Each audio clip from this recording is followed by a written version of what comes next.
So just very quickly before we start, I'll give an introduction to the guest. Jesse is a 22-year-old from the Netherlands who has a systems business. It's mostly sales side, so helping clients book more calls. He himself started at 16 in sales, and he noticed over a number of years that the businesses who he worked with had very poor systems and processes around their sales that resulted in a lot of lost revenue. So he started creating his own systems and then his own agency. He now consistently books in 15 calls a week for his agency with a small, lean team, high profit margins. And this conversation is about Jesse's story, but also that interlink between good systems and sales. I will say I think the audio is slightly damaged, but if you watch it at 2x speed, which I would recommend, it sounds a lot more natural. So I hope that anybody who is an early entrepreneur or somebody who needs better systems in their business can take something away from this conversation. I'm Jesse, 22 years old, from Holland originally, and I've been in sales for the last 6 years or so. Like I started very young, like I was 16. Within 2 years as well, I grew the ranks, became manager within the company that I was working for, and I was actually in the top 500 country very quick as well. So it was just really quick. Pretty much from there, I kept growing on my career within sales, but I wanted to do it more remote. I always very much been into traveling and going around the world, and you can't really do that if you have to do door-by-door sales. So I switched it to online. So it's pretty much exactly the same job, but now it was telemarketing. So I was just calling up people. Did that for a employer as well, and it was really good. Made me able to travel the world already for like the last 3 years anyway. I've lived in Madrid. I've lived in Vienna. I now live in Bali. Like I've really am able to like live as freely as I have for the last couple of years. But what I really noticed as well is that, especially in the last 2 years when I came on and off to Bali and I really fallen in love with the island, right? I noticed that like you have that freedom, yet it's not really there since you're still working for an employer, right? Like it's a remote employer. So this was when you were in a full-time remote sales job. Yeah, exactly. That's pretty much where I started.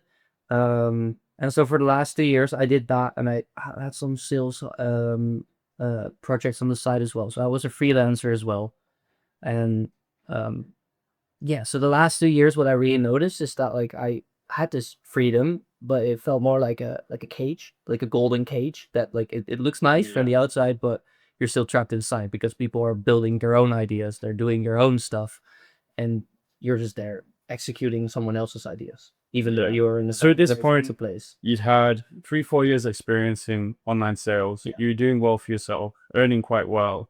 You were remote in terms of your location, but you just feel like you didn't have like a full enough stake or a growth path trajectory in this business that you wanted to be able to do something of your own. Yeah, pretty much. Yeah, no, I'm just, what I really noticed is I was a really good employee in regards to getting results. I was a really bad employee in regards of listening to other people's commands. Or you do this or you do that. I was refusing. I could not do it. Maybe it's the autism that we're just refusing not to do it. That was just, I could be autism. never really prescribed, but like all the signs are pointing to green that there is definitely some sort of spectrum where I am like located. What makes you say that? Just in terms of like being quite analytical or like being quite specific about things, like maybe a bit OCD. If I want a thing to be done in a certain way, there's no possible way for me to ever accept that there might be a better way unless I see that as well, right? Like I can't. It's very difficult, and it's very like it's a good habit and a bad habit at the same time. It's very good because you're very focused in whatever you're doing, and whatever you're doing it fully committed, right? There's a saying that like I have with my friends because it's kind of like an ongoing joke, where if you're wrong, at least do it confident. I'm always confidently wrong. If you make a choice and it's the wrong one, fair enough, but at least you did 100% towards it, right? I hear that. I just see that. That's definitely something that like really helped me is also like people have their ideas, right? That they want me as an employee to execute on. And I just don't see it that way because it's like all dated, or I I just have this opinion where I just can't really do it. So pretty much within those last 2 years, I was a transition more towards freelance positions. Where at one point I was actually free enough to get rid of my full-time employer and just do random freelance positions within sales, where I could do a bit more of my own thing. What right? was the transition point for you there? Was it when you had like replaced your income through the previous employer, or was there something else which pushed you over the line to, go into the freelance world? Well, pretty much the reason that I quit was not really planned as, okay, I'm gonna plan. I was setting a milestone for myself, and I'm gonna quit at this moment. It was just at one point I was so over executing on their ideas, right? And at one point I just fully was not in line with the vision that the company had, that I was working for. And there was just this one conversation where I kind of like lost my shit, and I was like, "Yo, I'm not gonna do this. I'm not gonna do this. I'm quitting. Like this is it." And at that point, I was like, with my freelance, I replaced maybe 60% of my income at the moment, but I was already at Bali, right? Still in good position there, because with was the fun, additional yeah. time back from the previous position, now you can go all in on Exactly. the next stage. And that was so for the last 2 years, that was still sales primarily. And I was pretty much just either doing appointment setting, lead generation, closing. It could be anything within sales. You just put me there and I get great results for you. And that worked really well. But the only thing is, what I really noticed is that I got put into the system and I noticed that the system was shit. So I was executing really well, but I literally was getting roadblocked by, for example, having this old manual dialer that they still use, or whenever a client gets onboarded, they have a thousand of manual processes that it needs to get to. And only by the time that process is done, I get my commission, right? So I get these great results, and therefore, and I'm just waiting for all these Excel sheets to get filled in. You're handicapped by the system, like Exactly, limits yeah. your growth. Exactly. So that's kind of how I rolled into this space as well. Is pretty much I just noticed that for some companies, out of own frustration, I was like, let me just fix it. Let me just try to see what I can do with this. And I had zero experience. I just read, like, I saw a video on Make.com or like a simple infographic on LinkedIn, but there was zero experience. But I noticed that at least for me, it was really straightforward. Like, I think this is like a really common story in entrepreneurship as well, is like people having their own problems which they solve, which then they realize they can solve for others, or people having their own pains which they manage to be sufficiently frustrated by to want to have to change them. And it makes total sense that it was born of frustration that you wanted to start creating better systems for other people. Exactly. Yeah, it's a very common story, and I feel like it's the best one where the best ideas originate out of. Simply, there's a real life problem that you need to solve, and you solve it, and you notice that other people are into that solution as well. So That's it. Yeah, that's it. Like, there's no golden gun in business. Like, you can't always look for an idea, but when you feel that there is a real, genuine problem that you can solve, like, you just need to be hot on those opportunities and have the confidence to take them on. yeah, exactly. And for me, it wasn't even a confidence of, okay, I'm gonna make a business out of this, and I'm gonna sell my problem first and then figure it out later. No, it was just out of own frustration. Like, I'm so frustrated by me literally losing thousands of euros every month simply because the process takes that long. And I've literally had like potential clients or leads be like, no, I can't do this. Like, it's taking too long. Never mind. It was just So especially where the money is like right there as well. Like, that's the worst part of money to give up. Like, money which is with pre-existing clients, so money there on proposals, like that is in the pocket. Like, you just need to fucking sort your systems out. Exactly. And I did my part of the role, right? Yeah. Like, that was my problem. Like, I did what I had to do. So out of own frustration, that was just for one client where this was a really big thing. And then you wanted ownership. You wanted to build something. Well, yeah, no, I did it first for myself out of own frustration for me to get more commission, right? So I just built these systems that automated other sections in the company that I was working for as a freelancer, just simply like onboarding, just simple file transfers or manual copy pasting from a CRM into the project management system, where if you have a lot of clients, that easily takes 2 to 3 hours, maybe even more a week, just count that up, right? Like count Yeah. count that one specific task, how quickly that can grow in pain. Um, so yeah, I did that for them, and it worked like a charm. It was really good. Um, and then for another freelancer, because I was running a couple same projects at the same time, I see more and more of these opportunities. Started picturing, um, I started focusing on it, right? Like I started looking for these issues or these manual tasks that people add, and you see more and more solutions. And pretty much out of there, I noticed that there was so many companies, literally all of them that I worked for at the same time, and all of them that I had after that, they all had so many things where it could take so much less time and it's so much easier to be done. And then in the last 2 years, AI blew up as well. So there was so much more possibilities and opportunities that could go into the. And much quicker to implement as well without having to have a big team, because often, even if you know that these systems can be improved, it could have taken a lot of effort to improve them. Whereas now it's like a few clicks of a button, copying over processes, and it's so easy to improve systems. So And yeah, yet so many companies still don't do it. So so many don't. So many companies right now, they're still using their Google Sheets or Excel. They're using their notepads, just memorizing things on their brain, manual handovers, no SOPs, no processes. And yet some of them are still making 7 figures or 8 figures.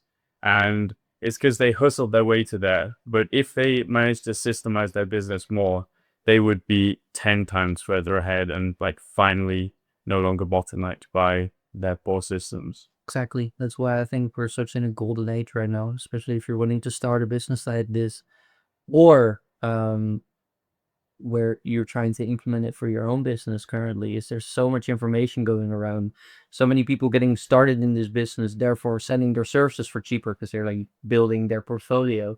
Is I feel like for both sides of the party, it's such an amazing opportunity to get started and at least get into the world right now, um, before it gets too commoditized and it just becomes this Yeah. straightforward thing where you try to do it yourself, and you end up screwing it up in some way, or you have to get like a established company that's already doing it, and you're spending thousands of bucks for something that a starter would want to do it for maybe a bit cheaper just to get their portfolio up. It's the Yeah. same process that's repeated for websites and social media marketing. It's all these things where you have so many entrepreneurs that were scared of like, oh, no, what if it gets like commoditized and people start doing it for themselves? If that was the case, why are there still so many web designers? Why are there still so many marketing agencies for social media? It's because you can do it yourself. It's very easy, but to do it correctly and do it good, that's a big difference. And that's where these experts come into place. And it's already a very established market. So either you spend a lot of money to get an expert to do it, or you do it for very cheap for yourself, but at the end the results will end up costing you a lot more. Yeah. And within AI, we're currently in that perfect little in-between space where there are so many new companies originating and getting into AI and starting to offer it as a service, therefore cannot really charge the full price. We're still learning and still have very much a lot of personal attention for you. But it's not too far away where these agencies are established, charging charging the jackpot for their services.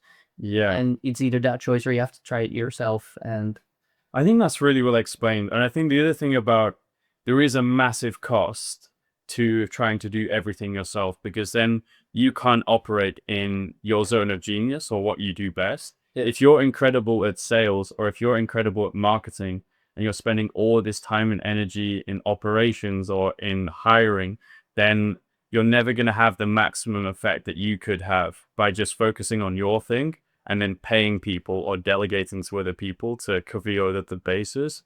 So yeah, I think also, yeah, taking on automation partnerships could be a great way for a lot of businesses to grow. I think there are a lot of beginners in the automation space, but even beginners have so much more knowledge than like quite some established companies at the moment that have extremely archaic processes. You know, they don't even use AI to record their meetings. There are a lot of like quick, simple fixes that they can do to be way more productive that even beginners in the AI space are probably aware of.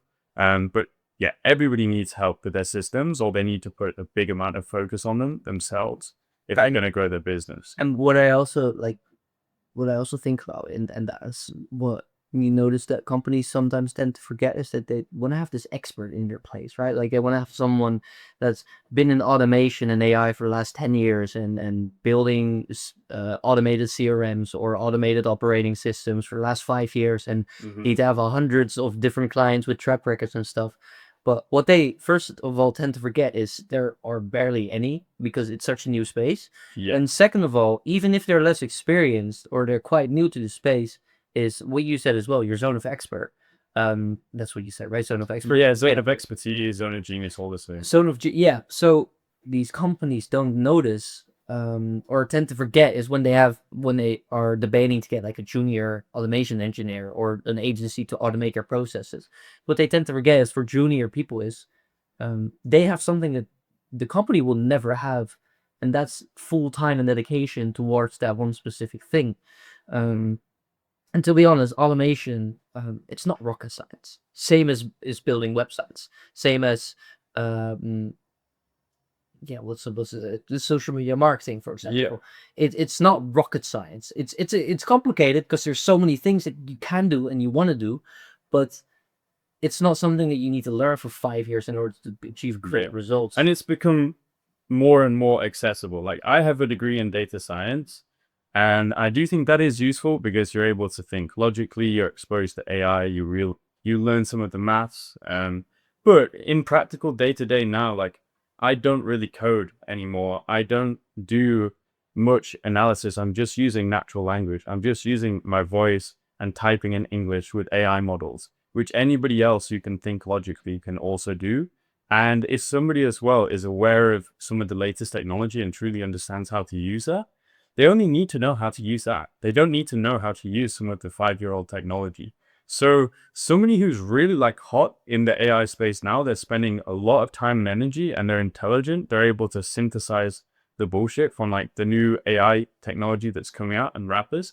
They can have a huge effect quick, and they may only have 6 months experience, but they can transform businesses, like, because they're backed by huge AI infrastructure. Yeah, and for example, like I think I am a very great example of this. Is like over the last, I think, 1 year or so, I started to get like full-time dedication to this, because I just noticed like the insane amount of potential over it. And within that 1 year, so you could practically say, and if you give your full story to someone, I have sales experience, I have CRM experience where I was building CRMs, and an AI experience, but you could technically say I have only 1 year of AI experience if you put it in if you put it in a box, if you put it in a friend. But within that year, I've done audits where literally I've implemented some automations out of audits and complete projects that I've done for companies. I think the biggest solo project, if you calculate it back to manual hours, maybe say it's 500 hours a year. And it wasn't even that big of a project. And it wasn't rocket science that needed it. The only thing that they didn't have that I had is full-time dedication and able to look at it from outside. Is that 500 hours of like important high-value employees' time as well, or like the founders' time that was saved? It's workers' time, like the cheapest one. You could assume that it's like $50 an hour plus $100. Exactly. Yeah, it's very easy. Like especially that was in Holland, and labor laws in Holland, you have a minimum salary already, and they were not going to pay minimum salary. Like they're proper like administrative roles, right? So you get paid a salary of maybe 2,600 euros, 3,000 euros, and that's low. That's on the low end. So minimum, you're probably saving them at least 30,000 a year. 30,000, but that's not even with employer costs, right? So like outside of that, they still need to pay taxes their own. They still need to pay the software for these people. They still need a manager to raise them, to teach them the ways of the job. There's so many hidden costs. So many other costs. So it's so easy to underestimate how much money you actually save. And that's why I'm always like, I'm still mind-blown when I do some of these audits, because I calculate it as conservative as possible. I look at a project, or I look at a system that they're doing, and there's some manual processes in there, and I calculate these processes back as the best case scenario, right? So this is with the best possible people on the project, with the easiest possible client to onboard, with the cheapest possible software because they give you discount of 50%, for example. I don't know. It's as conservative and it's the best possible situation and scenario possible. You calculate it back to like a year basis, how much it's costing you, or how much the revenue is leaking, and you're still mind blown. And that's the worst case scenario. Yeah. Like there's this simple automation, and you calculate it back, and it's 25,000 euros a year that it's just costing them in manual time, but they're focused on something else. And that's in the scenario where everything went perfectly without a single hiccup in the road. So that's the lowest end of the range. I think nearly every company underestimates the amount that technical debt costs them. Like debt in their systems, slow processes, poor handovers, lack of automation. Like this stuff just destroys the growth of companies. It's crazy. And there's a word that I pretty much always use in every single audit that people tend to forget, is opportunity cost. So it's not the cost of what you're doing right now that's losing money. It's the cost of what you're doing just because you're not taking that opportunity. There's this automation that can save you 5 hours every single week for maybe 3 persons individually, because they simply have to update their CRM manually, right? If you don't take that opportunity, that's 15 hours a week over 52 weeks. Take 2 weeks off for Christmas for just to be sure, and that's just insane. It's a huge amount of time, and that's just the money that you're missing out of. Like, it's money up for grabs. It's there that you can literally take in front of you. It's one implementation away. That's maybe between 2 and 10,000 euros. Yeah, It's easy as that. And within 1 month, maybe 2 or 3, you have the complete investment back, and after that, these employees can focus on stuff that's actually generating them money. And that's such a thing where I'm so happy that I'm doing this now, instead of being an employee, is because when I was still an employee, you see all these things happening, and you see all this money just leaking through the cracks everywhere. You can't really do anything about it because they're too stubborn, or they simply don't see it. They don't see. Well, you just don't have any skin in the game. There's less reasons when you're an employee that you want to have to fix other things, because ultimately when you're an employee, you kind of just want to get paid, go home, enjoy your life. But when there's a financial incentive to be able to fix things, you're obviously going to work so much harder. Exactly. That's why it was so different for me, because these companies had employees. I was a freelancer. I was working on commission. So for me, the amount of revenue that's coming in is directly correlated to how much am I getting, right? Yeah. So, of course, you look at it at a very different point of view that way, because it's your own personal incentive. Your incentive is the money you generate, not the hours you put in.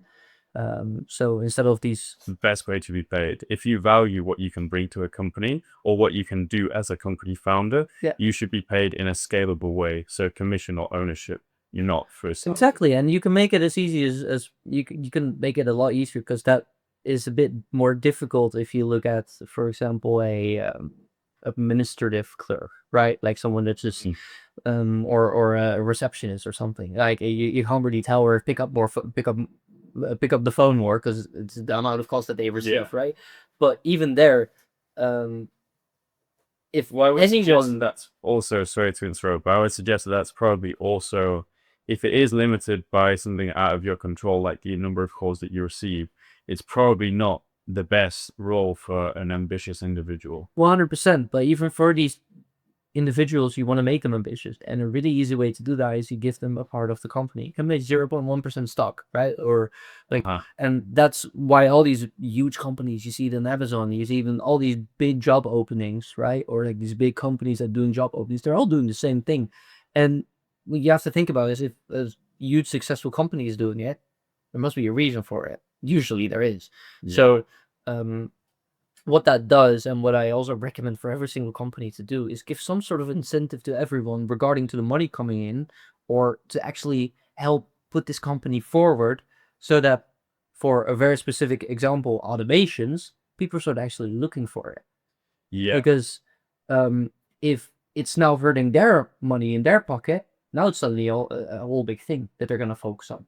And I think this is a massive cultural shift as well, because I think some employees want some employers want their employees to be busy, but the truth is that if an employee starts eliminating work for themselves by being so systemized and so productive, or automating the work that they receive, that's the best possible sign that the employee is doing good work, because they're spotting opportunities to make their role more efficient.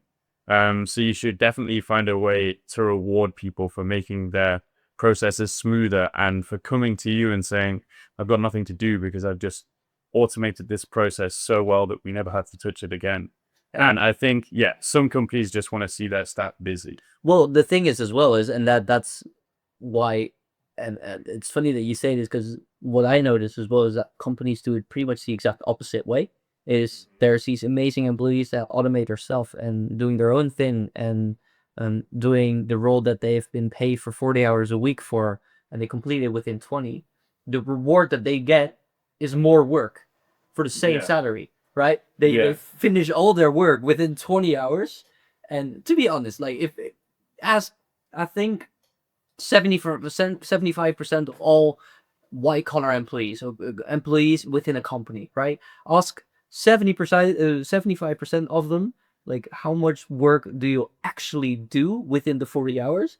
I say that like 75% is not over like 30 hours a week, like Yeah. 10 hours. And just not of doing, and that's deep work, of deep productive work, it's probably like 25% of their actual time. That's really low. totally would stand. And the reason why that's still a thing, and that's why automated systems also requires like a culture change, and that's something that's it's quite a big mission of mine, is not just looking at a company and being like, okay, we can automate this and this, no, but actually looking at the company and how it's being run, and looking at the managers. That's why these audits became such a big thing within my company, where I look at a company and not just think, okay, yeah, no, this we can automate this, I'll just do this and this, or like taking orders from them. They want like, oh yeah, I want to automate this, and I'm like, yeah, I'll do. No, I actually look at what's their management like. I interview different levels within the company. I interview the executives, the CEOs, the CSOs. I interview the managers, and I interview the end users, the employees itself. We get the same, yeah. Exactly. Yes. You get so many different views.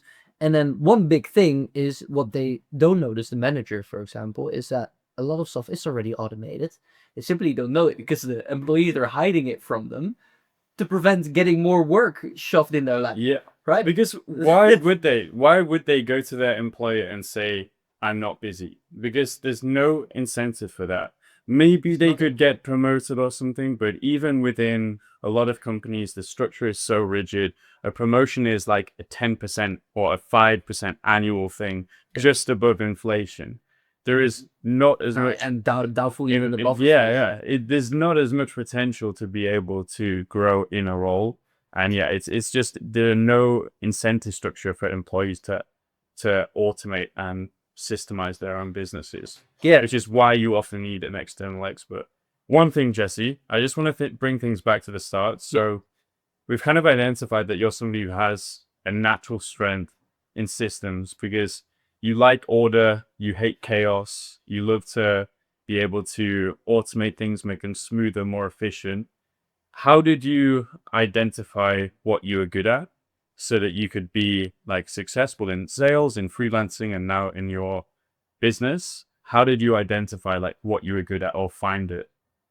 So what we can notice is that like pretty much everyone, they roll into something, or they figure something out, or they see a friend of them doing a certain activity, something that they just want to start for the first time.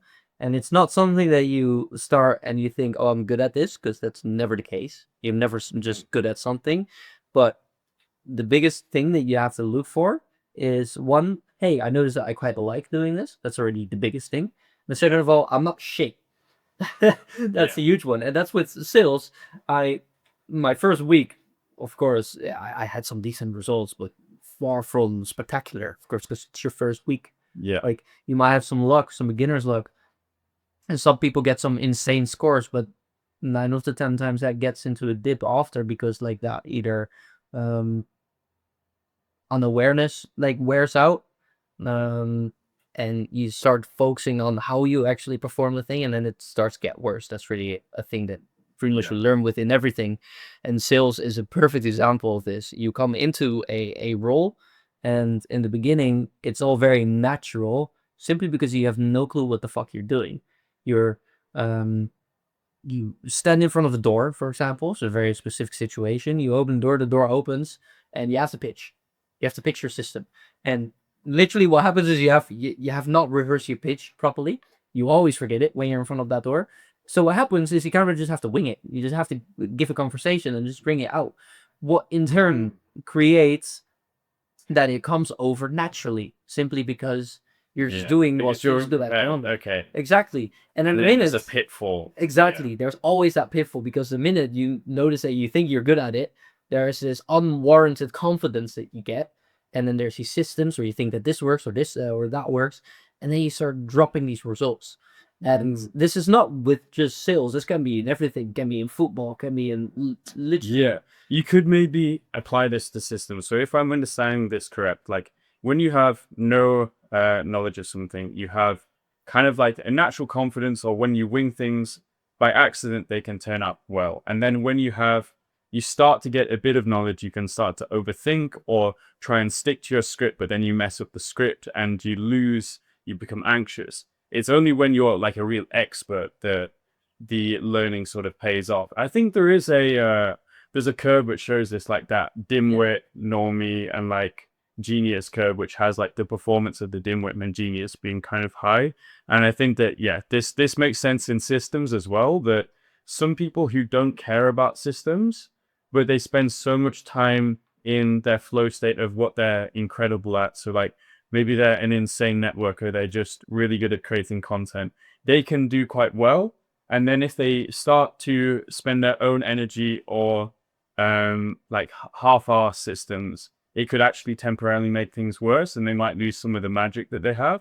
But then if they have somebody else, or they manage to master systems in their business, then yeah, the sky's the limit. Pretty much, yeah. I made a LinkedIn post about this actually like 2 weeks ago. It was describing exactly what you're saying as well.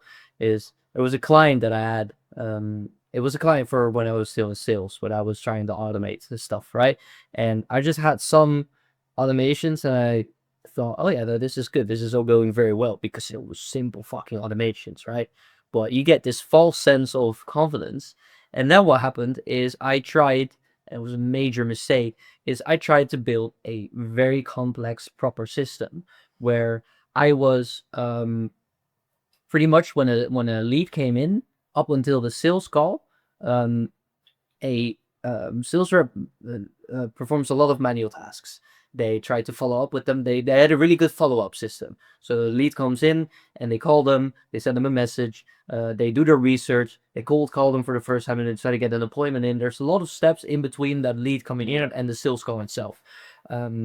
What I kind of like notice is that that's taking, for every single lead, maybe 20 to 30 minutes a single day. That's per lead, and they got like a couple leads in a week. It's a lot of time spent in that. And I got confident. I was like, yeah, I can automate that process, right? And it sounded good on paper, and I got so confident, but I didn't have any skin in the game, right? So what I completely forgot is the minutes, what also happened with those 30 minutes each lead. It's not the manual hours spent in, but the context they get of the company, the knowledge they get of the company, the relatability that they can create in a call, because they've been researching the company for 20 minutes. And they can talk about like, oh yeah, no, I saw you do this offer. It was pretty new, right? Like I saw on the website, and can make it a really like intimate conversation simply because they did their research. And I automated the process, and it did its job. Don't get me wrong. Like it generated the sales calls, but then they ended up getting into these sales calls completely unprepared, having read 5 pages or like five posts on their LinkedIn. And what happened in return is the conversion rate dropped like 20 or 30%, simply because the conversations were not like personal anymore. And that's a perfect example of like finding something that you're good at, and getting in that dip and having to go through that dip is, now I know that like it's not only hours spent in or money losing that you have to look in when spotting these automation opportunities. You have to look at the second one. So many nuances, so many little things that you also need to pay attention to. And the only thing that you figure out where those are is by experience and by just keep doing it. I massively resonate with this. So just for the awareness of the audience, like me and Jesse both operate in a similar business model. We both help with systems. Jesse helps with sales and operational systems. I'm a bit more on the ops side, more fulfillment focus. But one thing we realize with a lot of business owners is that they're often very keen to automate things. But another thing it's related to that point is that they don't actually have good systems yet that are ready to be automated. So if they were to automate, they're just automating chaos. Yeah. And first off, they need to step back, have a really good audit done of their business and how everything connects to be able to see if they automated something, what would be the effects of it. And if you first systemize things, get rid of the bullshit, then it makes the automations that are left way more valuable. So some business owners need to slow down on automation and first create visibility in their business. And that can be with tools like Notion or having better project and task managers, creating SOPs and processes. Yeah. Things like this make the auditing of automations way, way clearer. Yeah, no, I agree. And literally the only way that it can be done for some companies is by an external party, simply because They're blind to. they're so into their own systems, and it's so like, oh yeah, that's just the way it's done, like vibe, that they just simply they cannot see in any other way like how it could be done. So you bring in this audit, or you tell them to write down every single process, or you help them do that by an audit, for example. And then they suddenly have it on paper, and then they just look at you like you just, discovered fire for the first time, simply because like they're looking at it like, this is insane. There's so many unnecessary processes. There's so many things living in employees' heads. Yeah. So many SOPs that are not written down, and everyone kind of does it in their own way, which is fine, but it's not fine if you want to scale.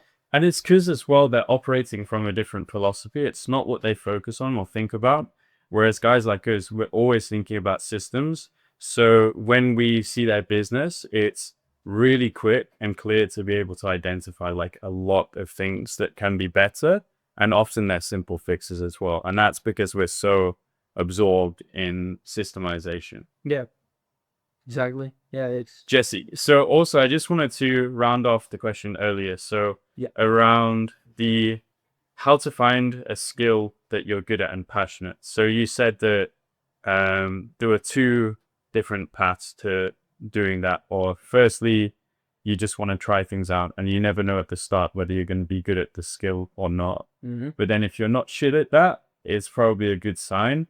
And the other sign is that if you really enjoy it. Yeah. Because if you enjoy it, you're going to be able to stick with it long enough that you'll actually start to get good at it. Is there any other advice that you'd have for maybe just early entrepreneurs, if anybody's watching the podcast from that lens, of how they would find a skill to create a business? Well, what people have to realize, and what I like to think about, is being good is a subjective thing. Like that the way that you know if you're good at something, literally in my head, is you compare it to other people. That's how you know if you're good or bad. Like there's no other way for me, and I think in any kind of way, to determine if you are good at bad at something. Yeah. So literally, you look at your competition, and where are you in the range? Are you all the way at the bottom? You're not good at something. This is very easy. Everyone can agree with that. If you are at the top of the range, you're good at something. Like it's very easy to determine are you good or bad is how many people are above or below you. And what people tend to forget is that this skill is very warped. And I had this issue when I was, wanting to build my own business. Is there's 10 times as many people at the bottom range, so being bad at something, that there are people being good. And what you have to notice is that that's why also there are so many different business models online, because it's a huge mass of people that these course sellers, or like you want to teach someone a new business model, right? There's this huge mass of people, so it's very lucrative, and that's why for every single business model you can think of, there's probably some course online on how to do it. So when you want to start something, you're kind of going crazy, right? Because there's so many options and you don't know which one has its pros and has its cons, and you don't really know. But what people tend to forget is when you pick one and you just keep going, is you also kind of get yourself out of these masses, and which automatically makes you better at something or more good. Simply because, for example, you pick what's a good example? Social media marketing. Again, like social media marketing. You start with it, and there's a million people that also just want to start with it, right? Or they have their idea and they made their logo and their website and they bought their domain and they have this insane idea. But that's, let's say, for example, 100 people that you directly have to compete with to get clients. So 100 people get target one lead, simply because all those 100 people, it's very easy to start just because you wrote down a couple documents on your business plan and you made a logo in Canva and now you have a business, right? But after a year, these people tend to give up. A lot of people, let's say 50%. 50% after a year, after getting very difficult results, because you're also with those 100 people that you have to compete with, you go to the 50 people with 1 year of experience. So those 50 people, you get two things. One, you have more years of experience, which makes it easier to sell or easier to get into, like, get more business. Yeah. And two, you had less people to compete with, simply because the other 50% already gave up. Now do that for another year and another year and another year. So literally all that happens if you just keep doing it, and you don't even have to be good at it by performing the task well, but by simply just looking at your competition.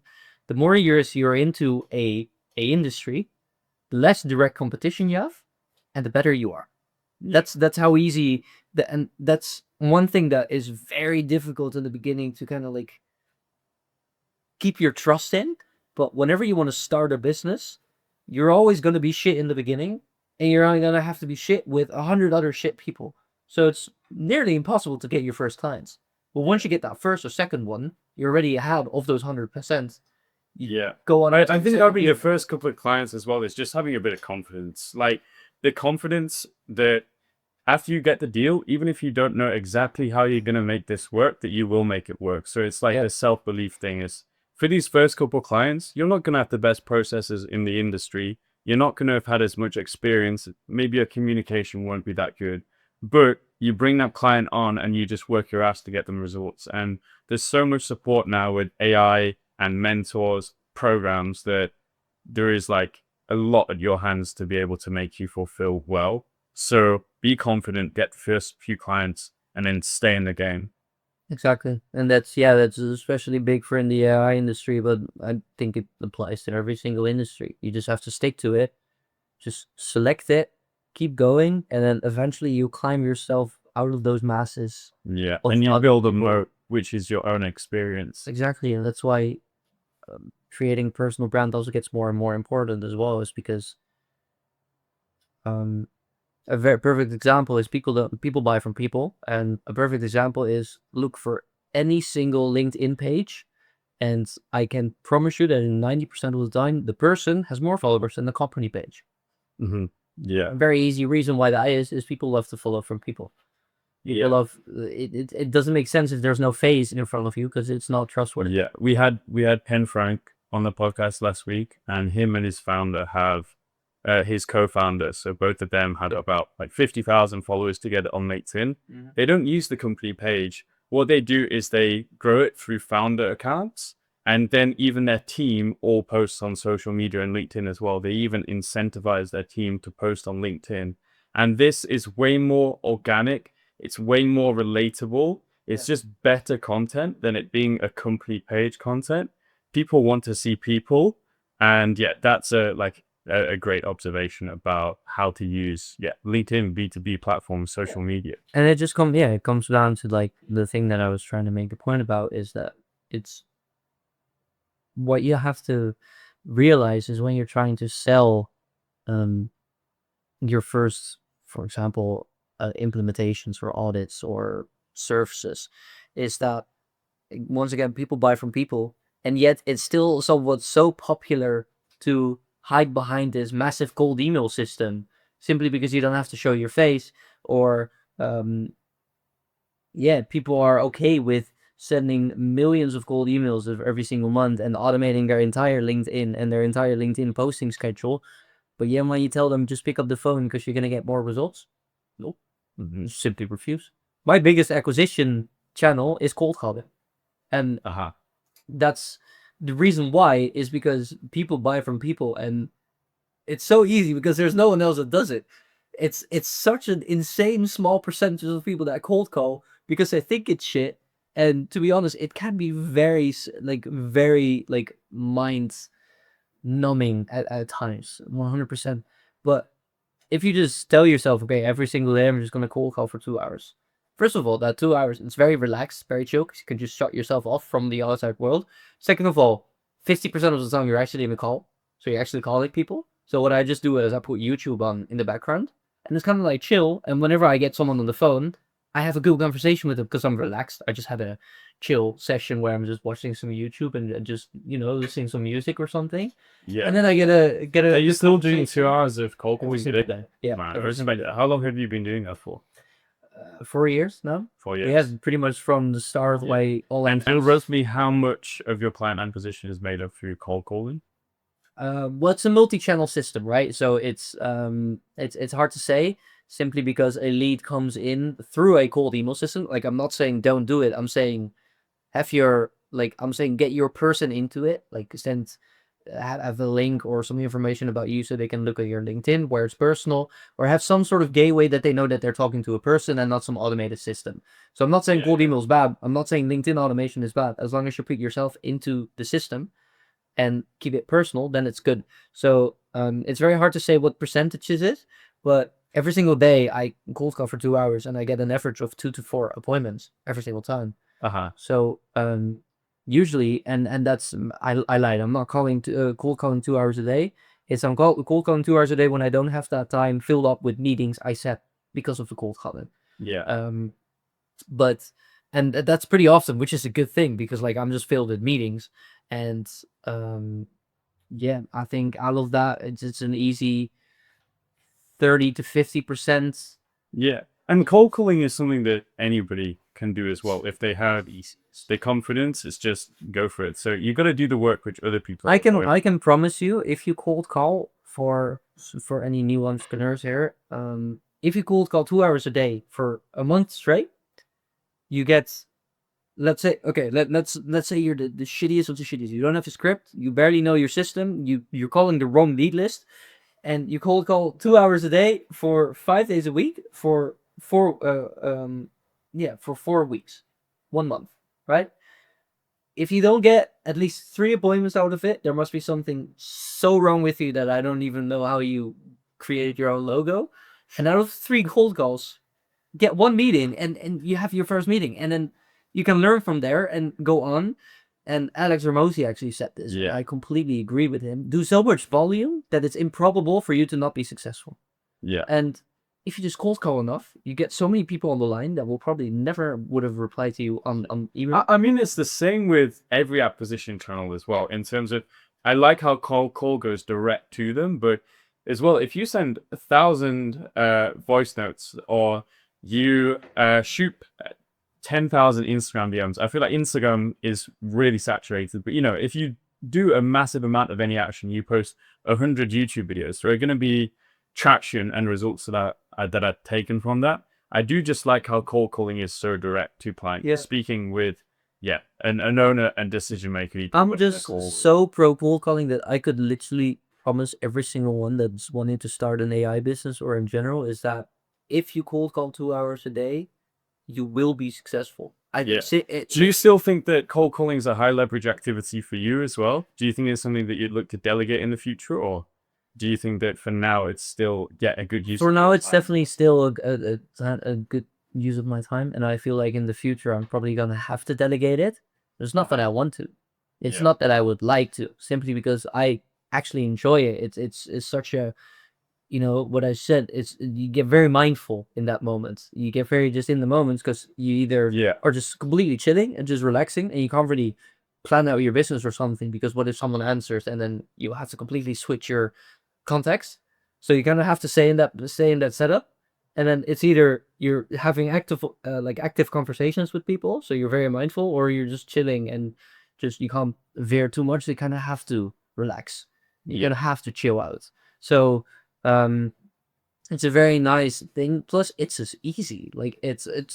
I don't even use a script, nor should anyone else. You should have maybe like a framework of how you want a conversation to go. But if you just do it again often enough, you don't even have to have a script anymore. You just call them and you just have a conversation with them, and then you veer into automation or their systems, and then they say something like, "Oh yeah, no, I know. Yeah, I'm spending this amount of hours in this," or yeah, no, we were actually we were actually looking into automation. We're like, oh great, let's just have a simple conversation. You can find something to anchor on relatively. So easy, and especially with an AI, it's their entire business. There's something you can latch onto. Like, Yeah. for example, Everything is systems. Everything is. yeah. For example, if you cold call for what is it, finance, like you're a bookkeeper and you want to get more clients, even then cold calling would work. I'm stand by that completely firm. Would it be a bit more difficult? Yeah, because you need to get the finance person in line. You need to start a conversation about finance, and then you need to add it front to it. With automation, you can automate their finance as well, plus every single other thing. So you just start a conversation. You notice a bottleneck. You notice something that they can automate, and there you have your let's. So arguably, I could say also because it's quite new and it's not really saturated yet, it might be the easiest industry to cold call for. Like if you're good at cold calling, do it for AI simply because it's kind of contradictory as well. Where cold call, where AI is now such a, oh yeah, no, you're speaking to someone non-human. You even have these AI cold callers, and then you have this human all of a sudden in the loop. It's quite like a pattern into it. And of course, you could still use AI to improve your infrastructure there, to scrape your lead list, to send the appointment reminders after you book an appointment with them, to do some of the dialing for you. Like you can still use AI in systems, but if you can cold call with your real voice, your real authentic human emotions, you're probably going to get further. Yeah, no, that's what the beautiful thing about AI is have that human in the loop, but enable him to do more human things because of AI. So I just have this auto dialer. I just literally press play. I have this insane amount of leads that I just sent 2 cold emails and they didn't reply. So I just cold called them. It's also a very easy hook because you just call them like, hey, I was sending you an email. I just wonder if you maybe read it or something. Oh no, what was it about? And there's your hook. There you can start about what you're talking about. That's super easy. So easy. And I just press play. So I literally just press play and it just it calls. It notices that someone's not picking up and it automatically goes to the next one. Yeah, that's super easy. So Jesse, I want to take this into a bit of a lifestyle design conversation. Yeah. I know that you're 22 now, but you've traveled, you've lived in a lot of different places. You lived in Madrid, Vienna, now Bali.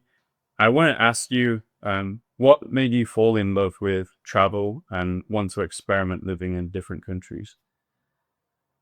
The most cheesy answer that you can expect, but it is literally the most true one, is like how different everyone else is living. And that's literally what everyone says. And there's a reason that everyone's saying is because it's true, right? Like, I think the biggest shift I had is when I moved to well, I didn't I had a simple sales job, physical in Madrid, but it was during COVID. It was actually in Barcelona. Like the office was in Barcelona, so I first had a couple weeks in Barcelona, then I moved to Madrid because I did not really like Barcelona. Wasn't for me, so I moved there. But in Barcelona, I had my first like paradigm shift. I came in there, and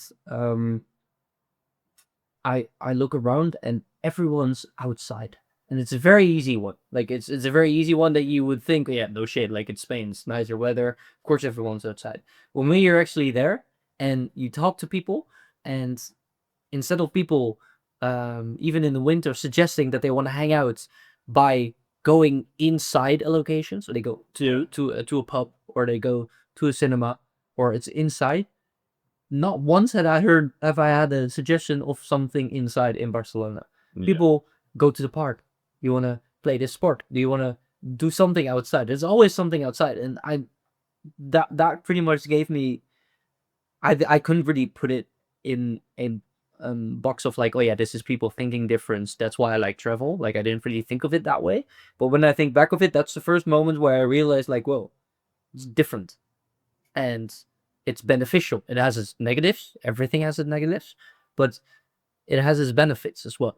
And that's a small suggestion. And pretty much from there, I kept noticing these little difference. And Vienna, for example, that was I traveled there because of a girl I was dating, and there was also the same thing. Is I noticed these different way of living, these Yeah. different way of people. And it was also the fact that you were in online working positions, like you were making money online, that you were able to travel and live in these different places. Yeah. Were there any reasons then after you moved to Bali that you found it advantageous here? Like anything in terms of the lifestyle setup and things being easy to work and grow in business? So I mean, everyone that's been in Bali can agree with that. Is yes, simply because like the entire lifestyle is that way. Um, That's pretty much why I came here as well, as with that intention. Some people they go here and they notice it afterwards. Some people go here because of that reason of like lifestyle. I did it because, as I said, when I was traveling to different places, I noticed this different way of living that people had, which I thought was so interesting. And the first thing that I noticed as well is like, how can I make this advantageous to me, right? So how can I pick some sort of habits that these people have on a daily basis that they don't even think about, and how can I pick out the good ones and put it in my habits? And that's what I did at Madrid, with enjoying life a bit more and living a bit more in the moment, trying to be outside more often. In Vienna is and this can be taken negative or positive, but I think it's a good way. So I sometimes tend to overshare a bit, and Viennese people, they tend to keep things a bit more to themselves. And for me, because I was on the other side of the spectrum, that was a good thing, that I was like, okay, I'm gonna try to tone it down a bit more to complete strangers and give my complete life story, simply because like I didn't feel like that was advantageous to me. So I noticed, okay, there's so many lifestyles that there are in different countries, in different continents. It could even be more. I was on holiday with my parents to other continents, but never really myself in exploring the culture. But what I pretty much was looking for is like, okay, there's people with other lifestyles because of their culture. How can I indulge myself in the best possible culture that there is? And you look 5 minutes online with the most healthy lifestyle, you go start. Like it's easy as that. Yeah. That's it though as well though. I feel like you do just have to explore things, like try a few different things out to know what you like and don't like. But I would suggest for anyone that they should try. They should do that thing. Like they should go to that new country. They should go on that new trip. Try that new online position, try the new business. Because the worst thing that you're going to do is learn that it's not for you, which is going to save you time anyway. The thing is as well, is what I really had, and I bet there's a lot of other people as well, is that what if that's living in your head. You're better off with figuring out the what if, and it end up costing you a lot of money and time and resources, than the what if living in your head for the next year. Therefore you're losing kind of your focus, and you could have made more money, and therefore that opportunity cost that I was talking about as well is end up way more than if you just tried it for a couple days or a couple weeks. And that's with travel, but that's with everything. Like that what if that keeps living in your head, and you notice that it literally takes up too much space, like your mental bandwidth, might as well just try it for a bit. One of the best ways to get rid of like a fantasy or a goal, a desire, is just to actually achieve it, or just to actually do it. So like if you're so mentally enthralled by the idea of having a Rolex, sometimes the easiest way to get rid of that is actually just to make enough money to buy a Rolex. Or like if you're spending so much time and energy thinking about what would it be like to live in Madrid, the easiest way to solve it is often just to like push all your life force, all your energy into making sure that you just go to Madrid and live in Madrid and find out. Like just fuck around and find out. Well, I think this is very important in this one as well, is with an what if scenario and a goal is not really the same thing though, because like for a Rolex, You could put it in the same way, but like a Rolex is not something that you can just do. Fair enough, you can either buy it cheap or you can get a loan or you can rob one. For all I care. But what is very important here as well is that you can there's very think of low it. barrier to some Exactly, side with travel and businesses. so many things. But with a Rolex as well is if you really want to achieve that, a very easy thing that you can do, and you can be very creative in this, is go into a Rolex store and just wear one. Try one on. Just look at it on your wrist and be like, what am I feeling right now? What's my sensation? And it's either going to be, this is amazing, which gives you more motivation and you get to that goal quicker, or you notice, oh, that's actually such a really like this. And then you can get out of the idea and focus on other stuff. Yeah, I think that applies to like business and lifestyle as well, because if you see, a dream lifestyle online, or maybe you idolize a certain type of person, just put yourself in an environment where you're around that sort of person and then see what it's really like. So go on holiday to Bali, for example, and then you'll see loads of influencers, or go live in San Francisco and you'll be around loads of tech enthusiasts or entrepreneurs. Like, just absorb yourself in the environment and you'll very quickly get to find out whether you like that or not. Like, just crush your imagination about different things and turn it into like practical lived experience. Exactly, and that was made it so easy as well. And for example, people that are dreaming of starting an AI agency, it's also, you can also put it in that way, is you make an NAN account and build some automations for yourself and see like, what am I enjoying this? Like, am I having a good time figuring out this, like solving this problem? And if you're not, then you might have to reconsider what you want to do and what you want to build in life. And if you really do, then you at least have that vision in your head, and now you just have to build towards that goal. So that's such a big thing that people tend to forget, is they love to plan out all these things, and they have these thousands of business models that they literally just YouTube videos of. Like, they can have their entire feed with Alex Ramosi and Anima Gazzi and then different influencers in different business models, but they never actually do something. So they start idolizing all these people, and they live above here because it's so out of their own reality. Bring them into your world. Like, I think when you get into entrepreneurship, like, it does bring those people into your world, because you start making connections, you start getting clients who are only like 1 or 2 steps removed from some of the big guys in the space. But it's like, always just put your real momentum into something to get rid of the imagination, the limiting beliefs, Exactly. If you false reality. And that's the big thing with that pretty much, I think, comes down to the whole podcast. The podcast is execution.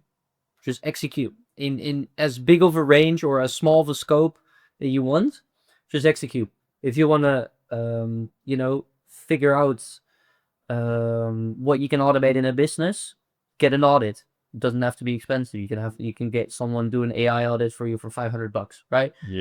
If you want to start a business, execute your own little thing that's possible for you to execute at that moment. Build your own NAN automation. If you want to travel and you haven't traveled in your life before, hop in the car and drive a couple hours to the next neighboring country and just explore it. Or just book that flight straight away. Exactly. It can be so easy. It can be so big or so small. And no matter how you want it, is if it's a goal for you and you think it's a goal for you, just execute a small portion of it.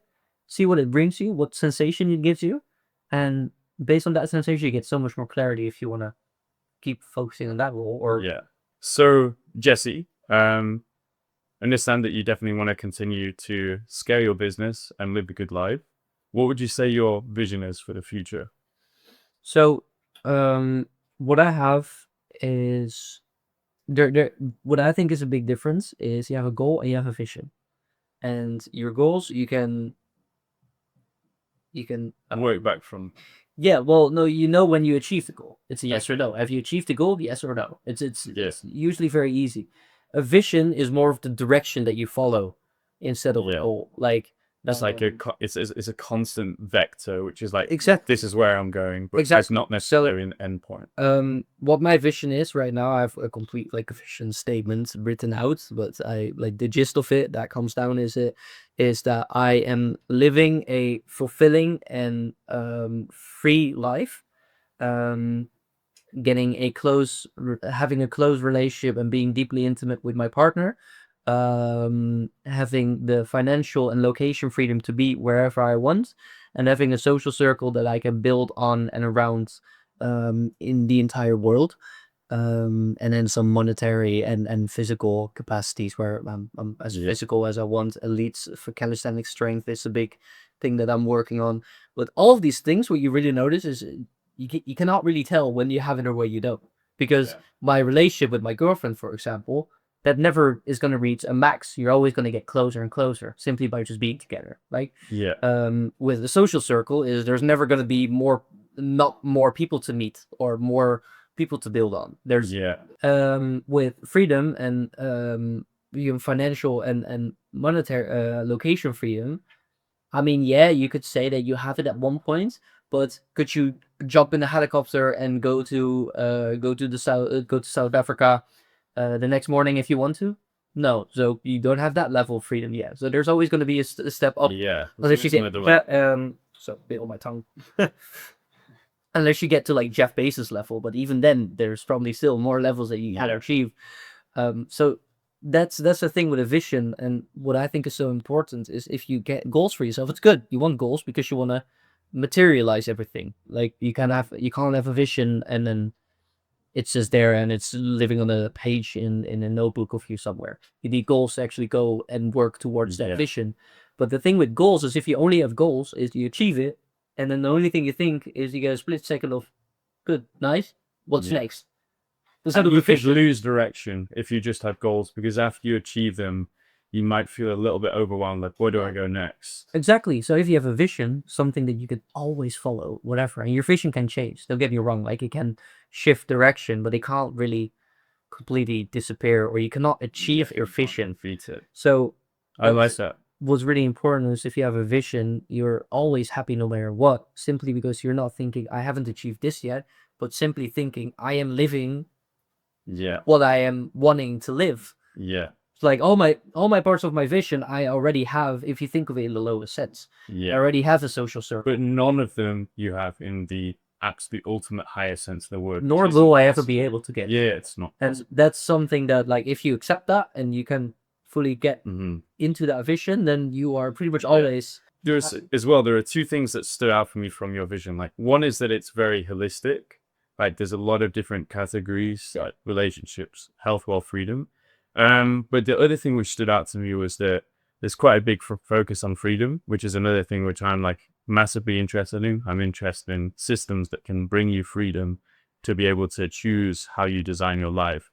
One thing I wanted to ask is, do you think that there is a confliction between like freedom in the short term and freedom in the long term, or having to be disciplined to create freedom for yourself? Like, or because I think some people have an idea of freedom as like, I can just sort of trot around and do whatever I want every day. But ultimately, if you don't have systems or discipline in place, you will run out of money, your body could worsen, and then you lose freedom because you don't have enough money to be able to book a flight, or you don't have a healthy enough body to be able to play football.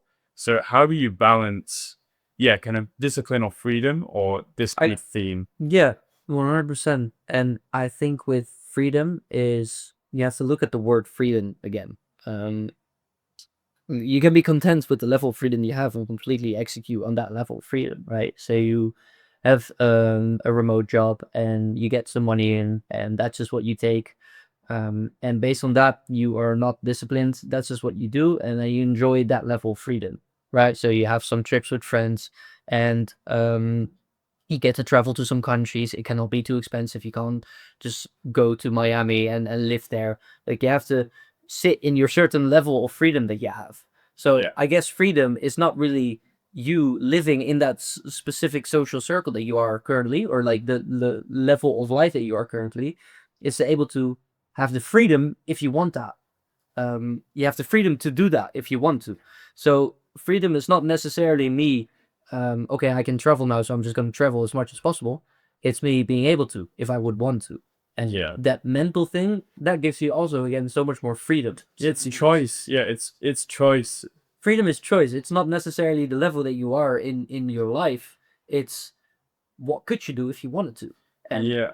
and that's why I think freedom should be considered holistic as well. Like, it's not just location freedom, financial freedom, mental freedom. It's all levels of freedom you should be able to expand as much as possible. Staying with mental freedom, for example, if you have limiting beliefs, well, the words, it's in the word limiting, so it's not free. You're limited to that Yeah. one specific thing. So that's also what I'm working on is, mental freedom. Yeah.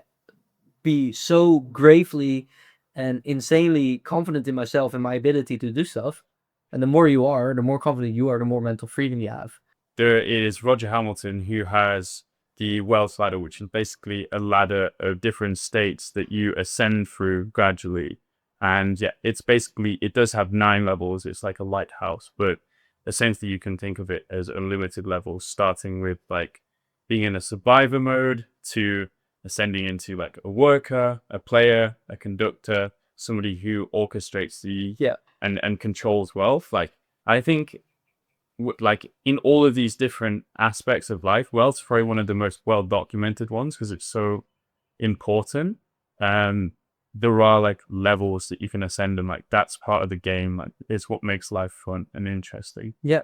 And that's why I think that people gravely overlook a goal, or goal setting, which is really good. You should have goals, once again. But if your goals don't have a vision that guides you in that right direction, then it's not going to be, I feel like, fulfilling. I tried that. I lived that life where I was just goal to goal to goal. But it wasn't even a goal setting anymore. It was just a to-do list at one point. Like, Yeah. you tick it off and you're like, okay, good, next to the next one. And when does it end? And if it ends, then you're just there. Like, there's nothing else to look forward to. So Yeah. If- I love this. I think, yeah, everyone should create a vision. yeah, you should have a direction.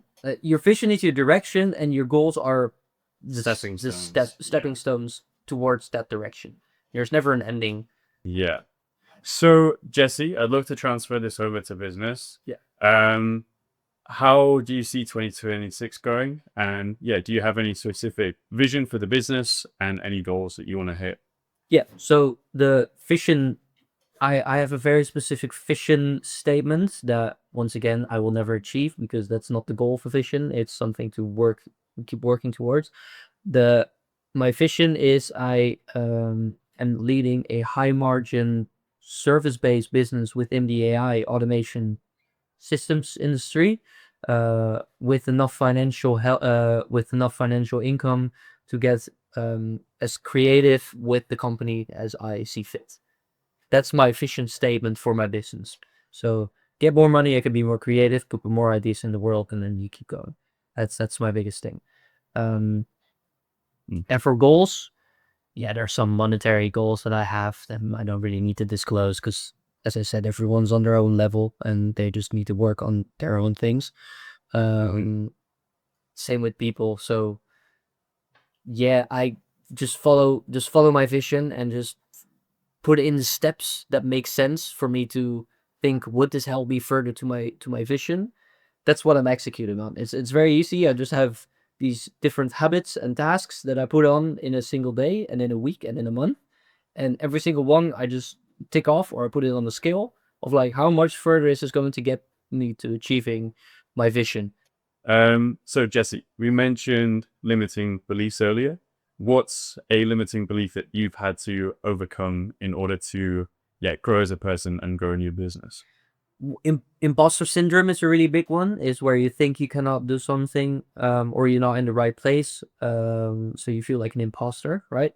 And one thing that helped me overcome it, not that I had, but like I just did, is again by executing. There was this automation. It was very complex.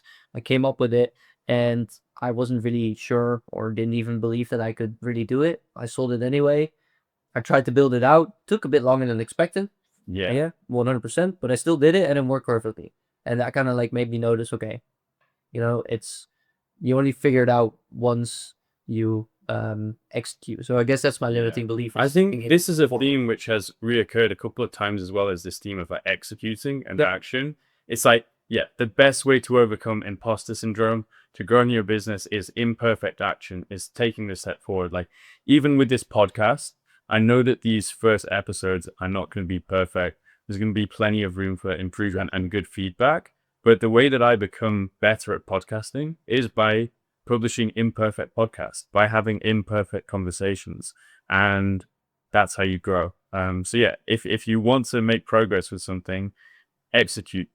I'm gonna make that my slogan: imperfect action over perfect inaction.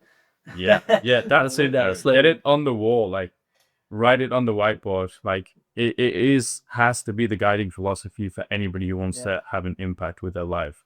Okay, so Jesse, I have another question specifically about systems. So this is the systems podcast. Yeah. What would you say is your definition of a system? You have a trigger, something happens within the business.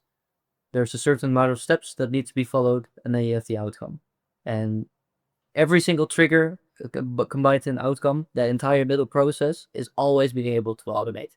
Yeah. So it's basically an automated input output machine is like another way of kind of phrasing. Yeah. Yeah. You have an input and there's a couple steps that it follows. It can be 5 steps, it can be 100 steps, and then it comes with the desired output. That's a system. Or if it's a system, it can also be a system, and that's a big thing that people don't realize, is they have a trigger, they have a couple steps, and they have a undesired output. Something that just happens, like a bad habit. Yeah. That's also something that It's a system, it's just a bad system. exactly. It can be a bad system, can be a good system, it's a system. I like it. I like this way of seeing as a chain of events, like kind of like a process. Yeah. I would just like to say as well, like one cool definition of a system, which I heard before, it's like as an acronym, but the system part standing for save yourself time, energy, and money. Yeah. So the cool way about viewing this is that obviously that is when it's a good system,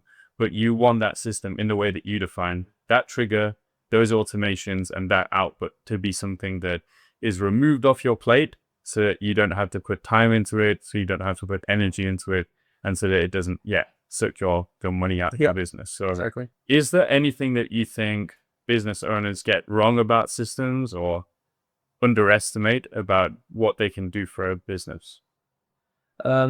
People tend to generally underestimate what you can do with automations, especially now in this day and age. They also tend to underestimate or simply wrongfully estimate what things they should automate.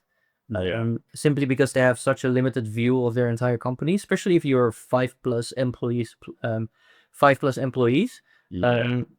You have such a limited view, which is good because you need to focus on what you're good at, which is managing the company.